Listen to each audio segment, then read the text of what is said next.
Nous allons donc passer à un autre cas qui a d'autres spécificités. La Cinémathèque de Bourgogne, Jean Douchet, qui nous présente ici par l'intermédiaire de son directeur général Nicolas Petiot, donc le territoire de Marais, le cas bourguignon. Merci beaucoup. Bonjour à tous. Il y a 15 jours, j'étais fier de pouvoir venir face à vous avec une solution, une réponse à cette question de l'avenir d'une cinémathèque spécialisée.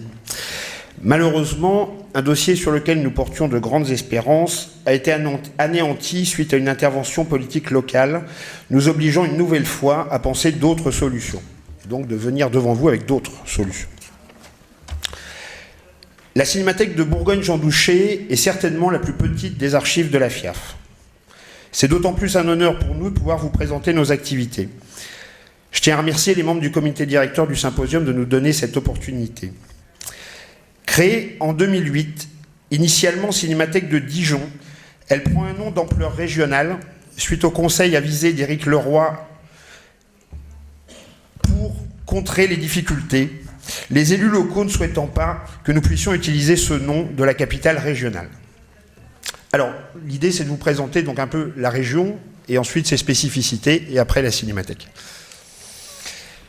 Voici donc le découpage de la nouvelle grande région Bourgogne-Franche-Comté. Comme vous pouvez le voir, pour le moment, nous ne portons que la moitié du nom de la région. C'est donc un territoire immense sur le territoire français, avec dorénavant ces 8 départements.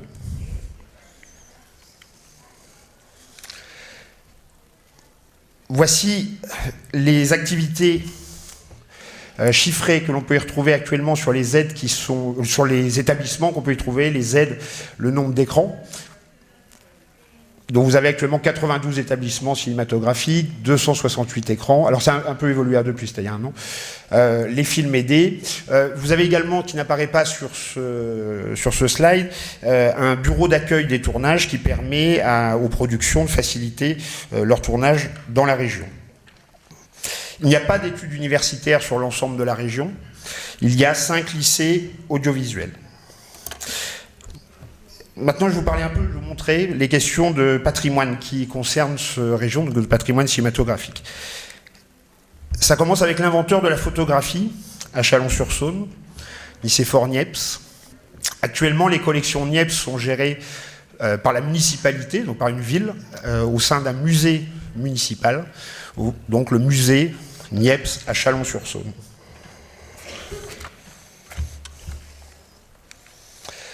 Bien évidemment, Étienne Jules Marais. Thierry Frémaux, dans un article consacré aux restaurations Lumière, évoque Marais. Il parle de période pré-Lumière. Que l'on utilise ou non le terme de M. Frémaux, il est évident que Marais occupe une place de précurseur. Les travaux des archives françaises ainsi que de la Cinémathèque française, notamment de M. Magnoni, à ce sujet sont fondamentaux. À ce jour, les collections Marais, déposées historiquement par le Collège de France auprès de la municipalité de Beaune, sont peu visibles. Aucun musée, aucun lieu dédié. J'ai assisté il y a 2 mois à l'Assemblée générale des Amis de Marais, une association ayant pour but d'aider à la valorisation des collections. Le Collège de France a fait savoir par courrier sa volonté de retrait des collections. La municipalité s'y oppose, revendiquant la propriété des droits. Marais représente une richesse thématique immense, tant dans les domaines de l'art, de la science, de la médecine, de l'urbanisme, des neurosciences et du cinéma. Malheureusement, nous avons très peu d'impact sur cette question, mais ça nous paraissait évident de venir vous dire ça devant les membres de la FIAF. Il nous paraît urgent que tout soit fait pour éviter la disparition de ces collections face à cette situation. Ah, non, plus loin. Merci. Oh, c'est moi. Zut, c'était important.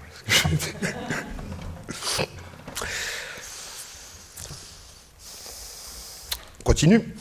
Roger Cuvillier, l'inventeur du zoom, qui est également, lui, sur ce territoire, et qui était à Dijon. Il a été pensé dans les années 90 une vallée de l'image par les politiques.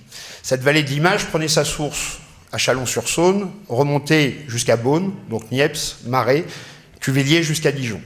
Les politiques pensaient à ce moment-là qu'un parcours touristique autour de ces grands précurseurs ou auteurs, tout ça mêlé à cette très fameuse route des vins bourguignonne permettrait de valoriser les collections.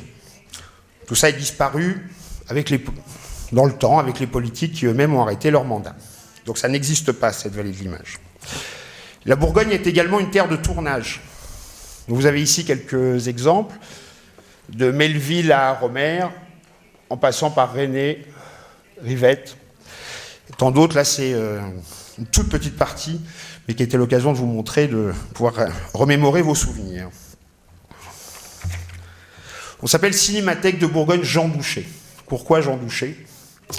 Jean Douchet, c'est une figure tutélaire pour nous.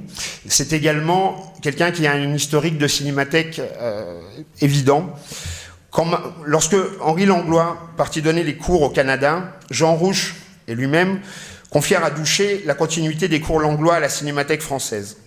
Depuis, Douchet n'a cessé de parcourir les salles et certains parmi vous ont développé avec lui, au fil des décennies, une relation privilégiée. Je passe beaucoup de temps moi-même en congrès de la FIAF à me faire le messager de ces amitiés. Je profite de cette tribune pour adresser à tous ceux que je n'aurais pas encore croisés, ainsi qu'à toute l'Assemblée, ces hommages. L'idée que nous avons eue ensemble en 2008 fut de participer à la création d'une cinémathèque dédiée à la pensée critique. Proposer à travers tous les territoires d'acquérir et valoriser les pensées, travaux de recherche, ainsi que revues et contenus audiovisuels ayant trait à la critique. La politique des auteurs, dont il est l'un des fervents défenseurs, occupe bien sûr une place prépondérante dans nos collections. Les collections Douchet sont accessibles aux chercheurs. L'un des derniers exemples en date, les travaux en collaboration avec l'École des Chartes menés par Stéphanie Louis autour de la carrière de pédagogue de Douchet en 2018. Les archives audiovisuelles sont également accessibles. Nous avons ainsi pu fournir une collection complète ayant intégré le film documentaire présenté à Cannes Classique, puis ayant bénéficié d'une tournée sur les écrans des cinémathèques de la FCAF, la Fédération des cinémathèques et archives de films de France, Jean Douchet, L'enfant agité. Ont été retrouvés l'ensemble de ces films de fiction. Pour ceux qui le connaissent, Douchet n'est pas réputé pour ses qualités administratives. Il nous est arrivé de retrouver certains films dans des conditions rocambolesques. Je vous raconterai un jour les joies de parcourir à 4 heures du matin les rues de Montrouge afin de sauver la dernière copie millimètre de son long métrage des griffes d'un frère d'ayant droit énervé. L'ensemble de ces films ont été déposés auprès des archives françaises et certains également auprès de la Cinémathèque de Bologne. Depuis une semaine, je suis fier de pouvoir vous annoncer également que l'ensemble de ces courts-métrages ont été traduits en anglais, en espagnol et en italien. Les conférences Douchet audio exploitables sont aujourd'hui au nombre de 1500.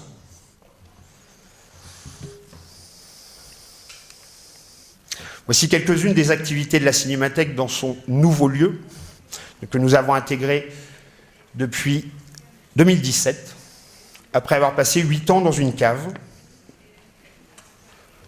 Là, nous occupons maintenant, en plein centre de Dijon, un local de 300 mètres carrés. Vous pouvez voir une exposition Marais qui est venue visiter Gérard Courant, l'inauguration et également des projections de collections du musée Niepce, justement, ainsi que l'accueil du congrès de l'AFCAF en 2018.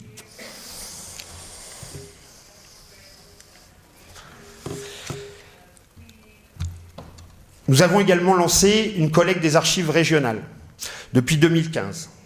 Cette collecte, nous l'organisons en parcourant l'ensemble de la région avec nos voitures et en tentant de sensibiliser, grâce à ce terme utilisé par la FIAF, ne jetez pas vos films, l'ensemble des personnes sur le territoire de manière à faire que leur collection ne disparaisse pas. Comme vous pouvez le voir, dans nos activités, nous ne disposons pas d'écran. Pourquoi ? Nous subissons depuis 9 ans les accusations de concurrence d'un exploitant. Nous avons en effet, pendant 9 ans, réalisé 5 rétrospectives, ce qui représente 40 films projetés, en recevant André Téchiné, Arnaud Desplechin, Barbet Schroeder, Garel et les ayants droit Starevich. Il y a un paradoxe dans cette accusation, selon moi. Je ne suis pas expert en économie, mais il me semble que 40 diffusions en 9 ans, la concurrence est assez relative. Très certainement, on doit parler ici de concurrence préventive. Tout ça n'empêche pas la structure de continuer l'ensemble de ses activités, telles que cette activité de collecte régionale. Nous avons également une bibliothèque qui est composée aujourd'hui d'environ 30 000 documents non-films. Là, vous avez les acquisitions pour 2018. Actuellement, 1000 de ces documents sont accessibles. Malheureusement, nous n'avons pas assez d'étagères pour pouvoir présenter tout le reste. Mais nous y travaillons.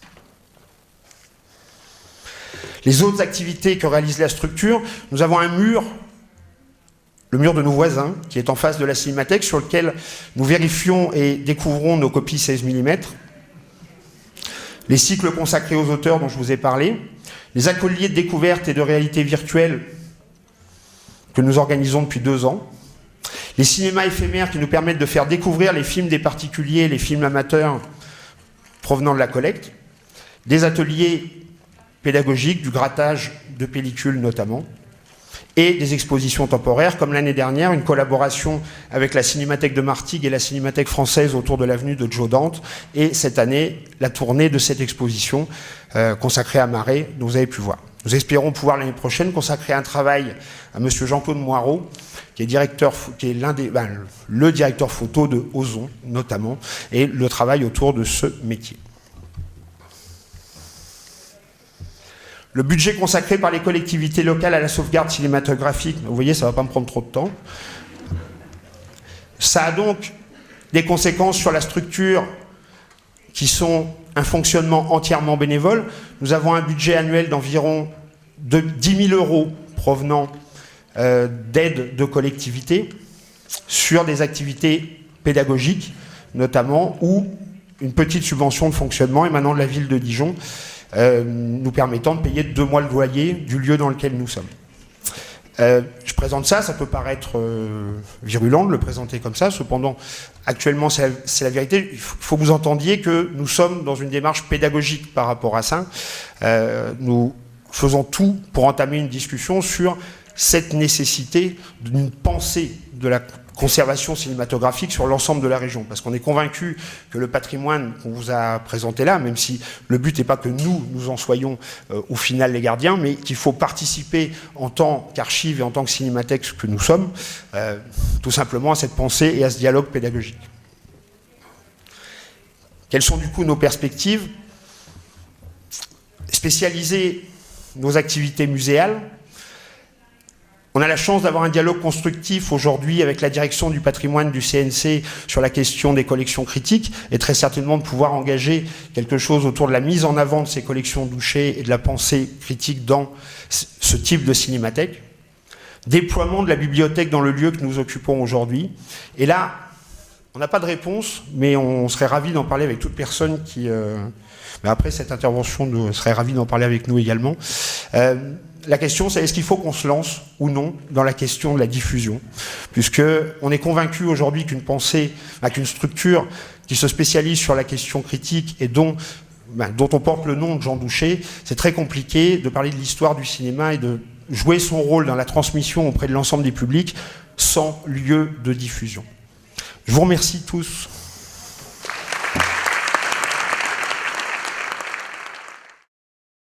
Nous avons donc du temps maintenant pour une séance de questions. C'est des questions... je vous rappelle de bien vouloir vous présenter donc au moment de vous les poser. Donc, des questions pour nos interlocuteurs. Oui, ici.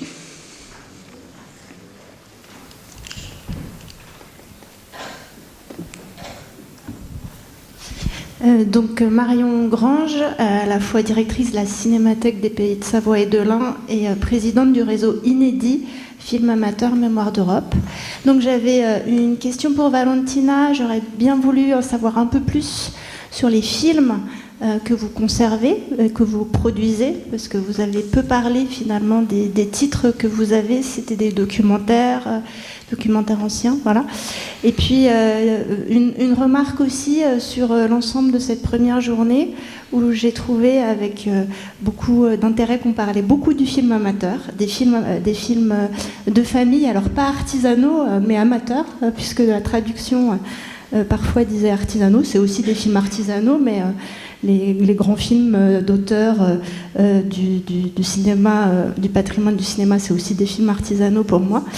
Donc je m'en réjouis, et je voulais dire que la FIAF accompagne aussi les petites cinémathèques et les cinémathèques qui s'occupent des films amateurs dans le cadre des formations, parce qu'on n'en a pas parlé, avec Christophe Dupin et également la présidente l'AFCAF et donc aussi le réseau Inédit. On propose des formations pour les structures qui travaillent sur le film amateur. Il y en a déjà eu plusieurs en 2017, en 2018, et c'est un bon moyen d'échanger, de trouver aussi des solutions et de se sentir moins seul, isolé dans le cadre de nos archives. Voilà, merci.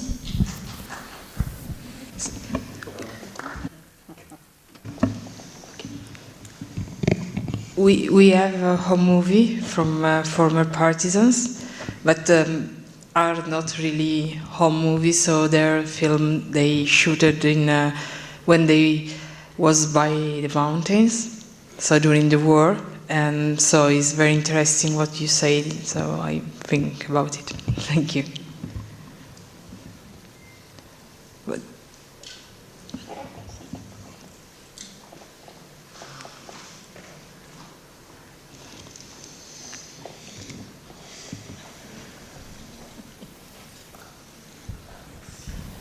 Roland Cozondet. Une des questions générales qui se pose, je pense peut-être pour tous, et qui m'interpelle pour comprendre un peu comment les choses fonctionnent, c'est le statut de chacune de ces archives. Parce que si j'ai bien compris, la Cinémathèque universitaire était une association. Cette association fonctionne à l'intérieur d'un système qui s'appelle l'université. Et cette remarque m'a entraîné, c'est la même chose pour la Bourgogne, enfin, de se demander quel est le statut de chacune de vos institutions, quelles sont les raisons de ce statut, quels en sont les avantages et quels en sont les désavantages.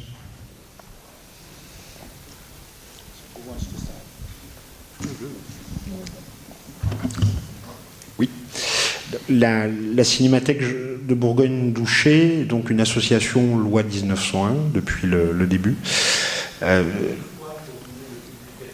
pour le public étranger. Alors, je ne suis pas juriste.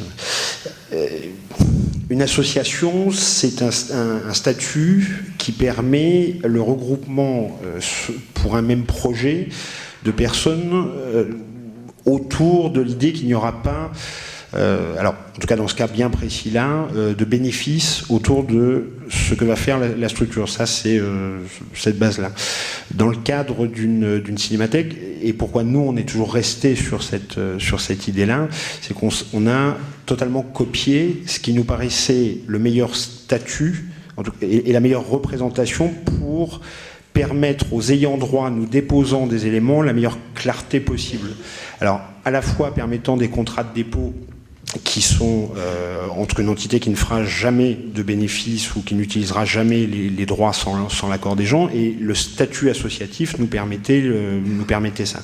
De plus, ce statut associatif provient pour nous... Alors, avant la cinémathèque telle que je vous la présente là, il y a un ciné-club pendant 6-7 ans, et c'est sur les cendres de ce ciné-club que la cinémathèque existe. Donc c'est un transfert finalement d'association.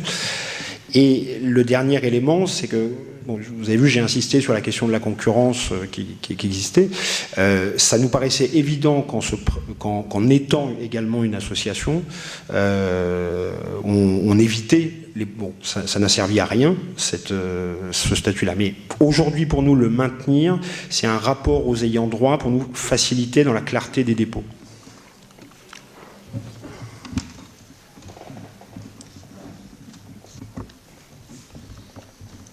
Donc pour la cinémathèque universitaire, donc en effet, l'essentiel du statut associatif, c'est d'être à but non lucratif, hein, mais aussi d'avoir une autonomie. Une université, voire deux dans notre cas, c'est des structures, c'est des petites villes en fait, très très lourdes, Et du coup, on a moins de souplesse pour enrichir les fonds. Ce que ça nous coûte, c'est qu'effectivement, du coup, ça fonctionne beaucoup sur le bénévolat, et que le bénévolat des années 70 n'est pas le même que celui des années 2010. Le fait d'être sur 2 universités, c'est agrandir à la fois le public et les collections, les possibilités de collection.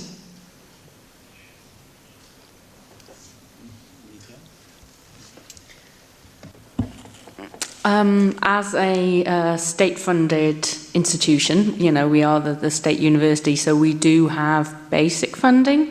They support us, pay our wages, electricity bills, provide us with somewhere to do our work.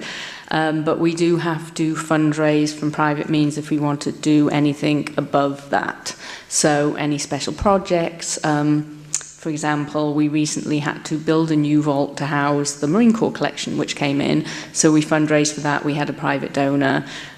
We have, obviously, grant sources throughout America that we can utilise as well. So it's the basics are taken care of, and it's you know, it's the university of the state. So it's, you know, been around for 200 years. It will be around hopefully for another 200. So our future is secured in that event as a portion, as a, you know, special collection of that. So yeah, we are safe, which is good. And then we have the means and the resources, and we have the flexibility because we have support from our library and from other members of the university to go above and beyond as we can, as we can fundraise on our own. We have the unusual position of being a public archive, which means you're supposed to give services for nothing. But because we're in a university and the university doesn't give us money and we're a closed budget, we end up charging for our services, and we also have to fundraise. So we're in a very awkward position.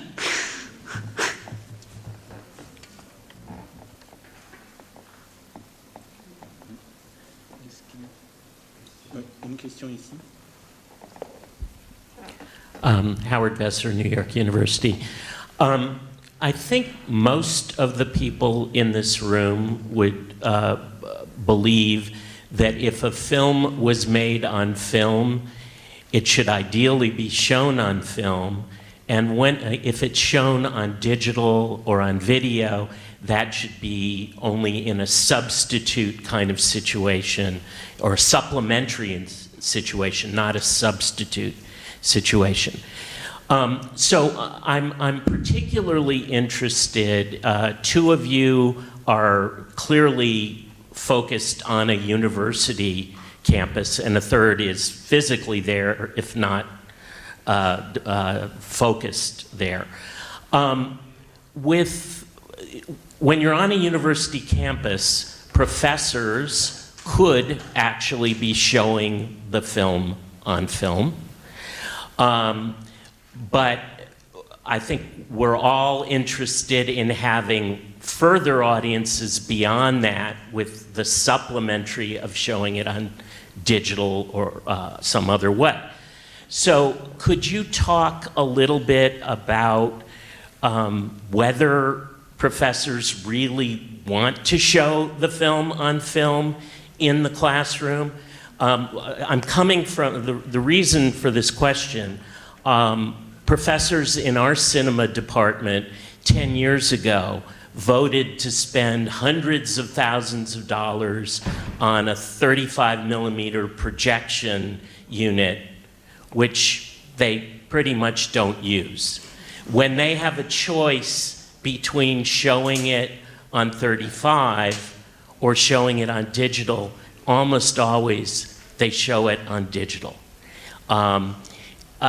So this is, as we'd say in French, en principe, they're in favor of showing things on film, but en effet, they don't. So could you comment on that? And because I don't know how to get them to do this. Maybe you have some better ideas.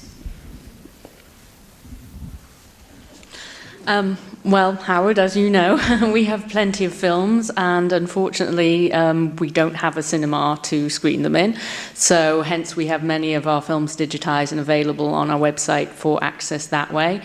The classrooms that are at the university, now and again, somebody will ask for a film to actually project a film. But it's very rare. Most of them are quite happy to have the digital asset and to show that. And a lot of the classrooms these days are set up for that, you know, for things to be shown digitally, and the professors prefer that. And oftentimes they would rather have actually the digital asset from us rather than even, you know, download it from, you know, screen it from the website, because quite often the technology in the classrooms doesn't work as it should anyway. So, you know, we have a lot of professors, not only at our own university, but, you know, around the world who use our material for classrooms, and they are happy to have the digital access because of ease of access. So we find that is definitely easier. I mean, we would love to screen things on films, but as I said, we don't have a cinema to do that in. And there's, you know, few projectors out there that we would trust for other people to use to do it. So alas, it's very seldom.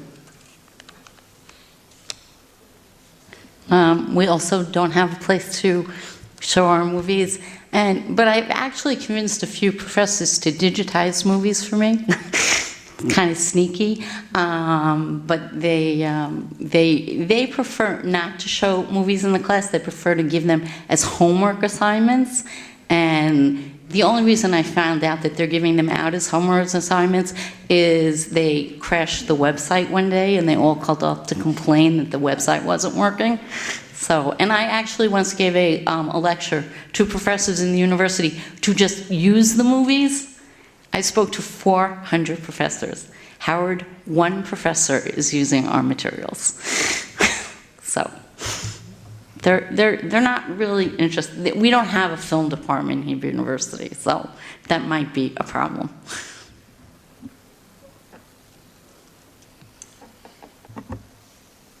Effectivement, en cours, les enseignants projettent vraiment du numérique, parce que ça s'y prête plus, enfin, c'est plus rapide, et puis en extrait. Cela dit, on a encore des projecteurs, mais en Super 8, et parfois il arrive qu'ils en projettent en cours, mais ils préfèrent faire déménager la classe, le cours, dans la salle de projection. Et on organise, c'est plutôt le format qu'on fait régulièrement en fait. Quand ils préfèrent le 16 ou le 35, c'est parce que finalement la version numérique, elle normalise, elle simplifie beaucoup les films, les œuvres. Elle les rend uniques, alors que il y a tout un discours autour des variances, des variations, des défauts. Ça produit un discours critique en fait, qui est un plus à l'université. Ça, il n'y en a pas tous, évidemment que les cours d'économie ne se prêtent pas à la projection, mais beaucoup s'y intéressent.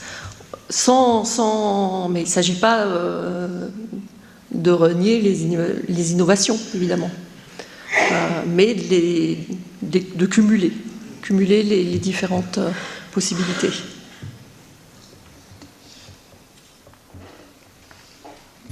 Oh, pardon. Tant pis, je vais le garder. Attendez, je peux juste dire une chose au monsieur. Oui, merci.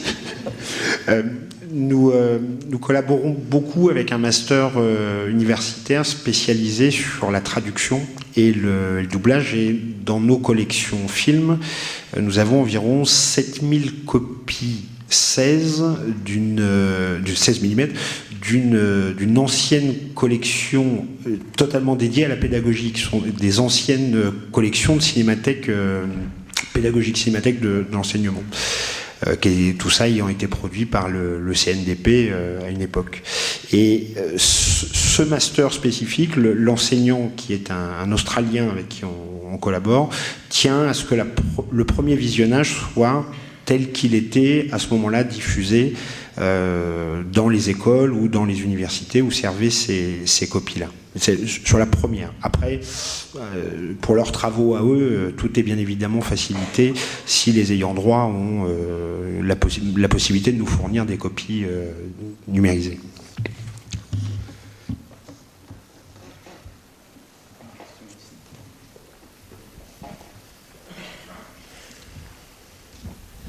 Mohamed Chalouf de Tunisie. Je suis un peu surpris de la situation de la Cinémathèque de Bourgogne. Nous, en Tunisie, qui vivons un peu cette période un peu post-révolution, nous sommes en train de nous demander à nos dirigeants, faites comme la France, vous qui imitez toujours la France, vous voyez en France, il n'y a pas la centralisation, tout se passe à Paris, il y a les grands festivals qui sont à Cannes, Avignon, les grandes cinémathèques. Il y a une grande cinémathèque à Toulouse qui n'a rien à envier à celle de Paris, etc. Je suis devant deux institutions françaises. Les deux sont deux associations, une dans une université, mais à Paris, l'autre à Bourgogne, qui vit cette situation difficile économique pour se développer, etc. Je voulais savoir si c'est un truc qui a un rapport avec, comme chez nous, le centre et la périphérie et les régions. On parle de décentralisation, d'accès et de droit d'accès à la culture, ou c'est un problème politique régional entre votre association et ceux qui dirigent la région, qui ne laissent pas la possibilité à votre cinémathèque d'avoir le minimum de dignité qu'ont les institutions françaises que je connais, qui ne sont pas à Paris.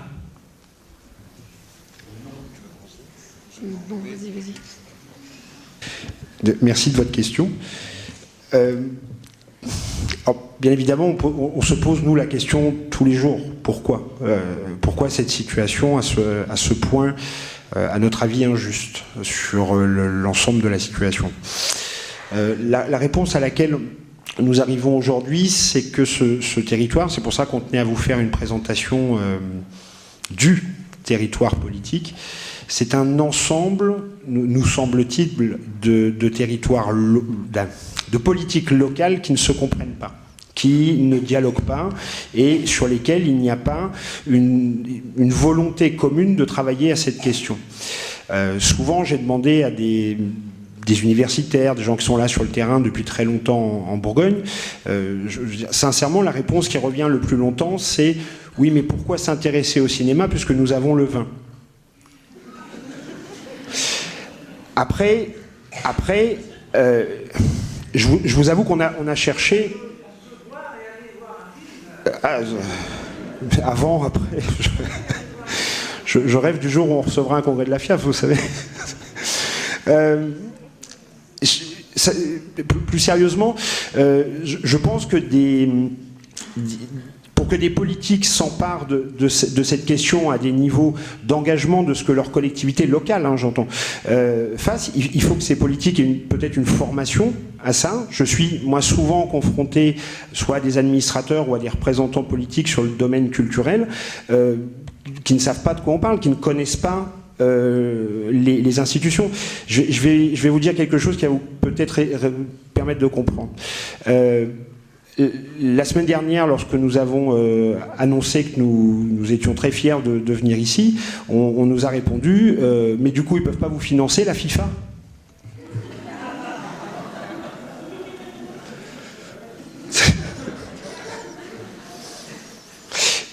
C'est une culture, je pense, tout ça. Nous, ce qui nous étonne, c'est d'avoir de Niepce à Marais ce territoire avec une telle histoire importante et que jamais la question ait été posée.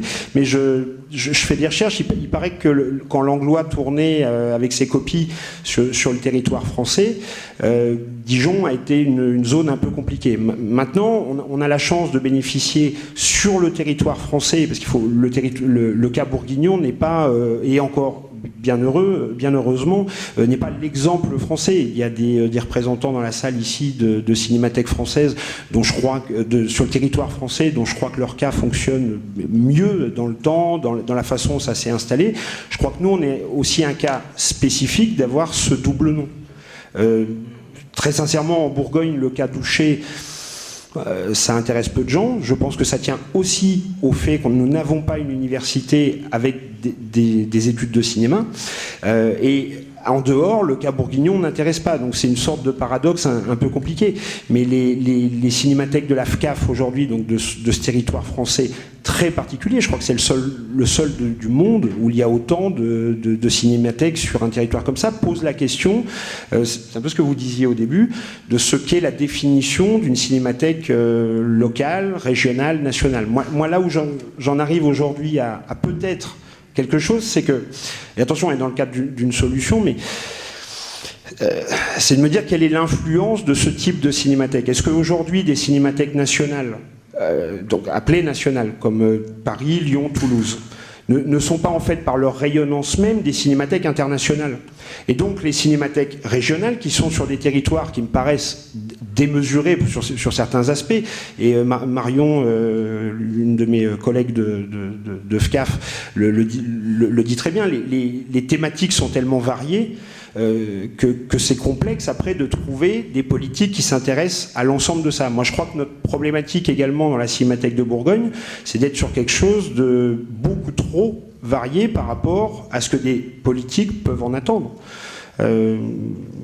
Maintenant, je trouve qu'entre 0 attribué à une structure et OK, on finance quelques éléments, bon, nous, le 0, il tient à une politique locale, et je suis désolé parce que je ne tiens pas à ce que mon discours soit pris comme... Je travaille avec énormément d'exploitants sur le territoire bourguignon et également sur le territoire français, mais nous avons un cas quand même très précis qui n'hésite pas, même dans des dossiers qui ont été rendus publics très récemment ou d'appel d'aide à son développement, il explique que la Cinémathèque française à Paris lui pose des problèmes de concurrence.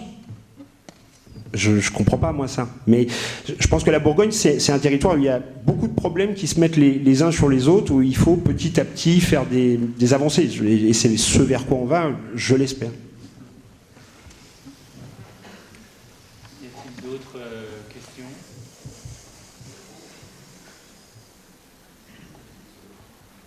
Non? Si, je crois. Donc, pas d'autres questions? Si, ici. Ça va fonctionner? Oh. Thomas Scherer, University of Art Zurich. A question to Deborah Steinmetz. I didn't get quite the Steven Spielberg oral history project, the role of this project in your archive. Did you do oral history projects before Steven Spielberg were active? Is Steven Spielberg just delivering the name and money? Or could you a little bit develop on that? Thank you. My favorite question. We are not the Steven Spielberg Oral History Project of the Holocaust. We have nothing to do with that project. That's 52,000 oral history projects that sit in USC, and we have nothing to do with that. Our oral history projects are people that lived in Israel in 1948 were interviewed to find out what it was like to be during the statehood. There are 900 interviews that were made in the last 3 years. That's the Oral History Project. We have nothing to do with the Steven Spielberg Holocaust Project. So, and we're just called Spielberg because they had a dinner, and honestly, we were the gift.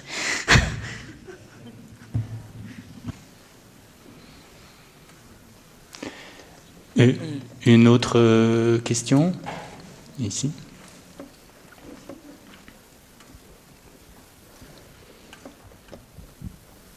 Bonjour, je suis Anna-Marie Nashinsky, je suis étudiante à Paris 8 et ma question est pour la Cinémathèque universitaire de Paris 3.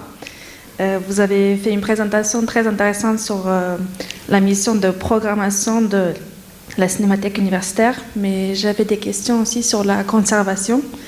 Est-ce que vous avez les moyens de conserver les films que vous gardez dans vos stocks? Est-ce qu'ils sont réparés de temps en temps ou est-ce qu'ils tombent malades et qu'est-ce que vous faites avec? Merci.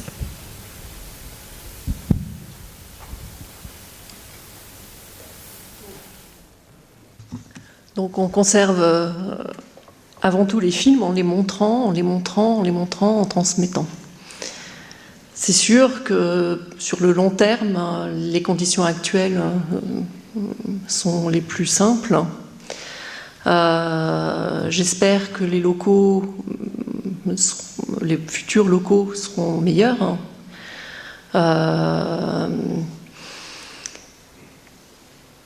On fait vraiment des réparations minimes.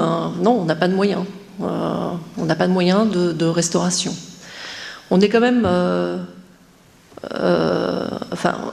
on n'a aucune subvention et on tient à rester autonome, mais on est vraiment tout à fait lié. Sans le soutien de la Cinémathèque française et sans le soutien du CNC, ça ferait longtemps qu'on n'existerait plus. Voilà. Mais on ne peut pas tout faire. Voilà. Et dans la nouvelle salle, il y aura des nouveaux projecteurs ou c'est les anciens projecteurs qui seront...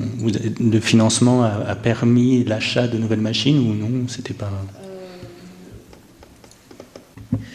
Pour les 35, on va sans doute déménager nos 35. Pour le 16, c'est en discussion parce qu'en effet, notre projecteur 16 mm actuellement arrive dans un état d'usure qui nous pose problème en fait. Mais oui. Other questions?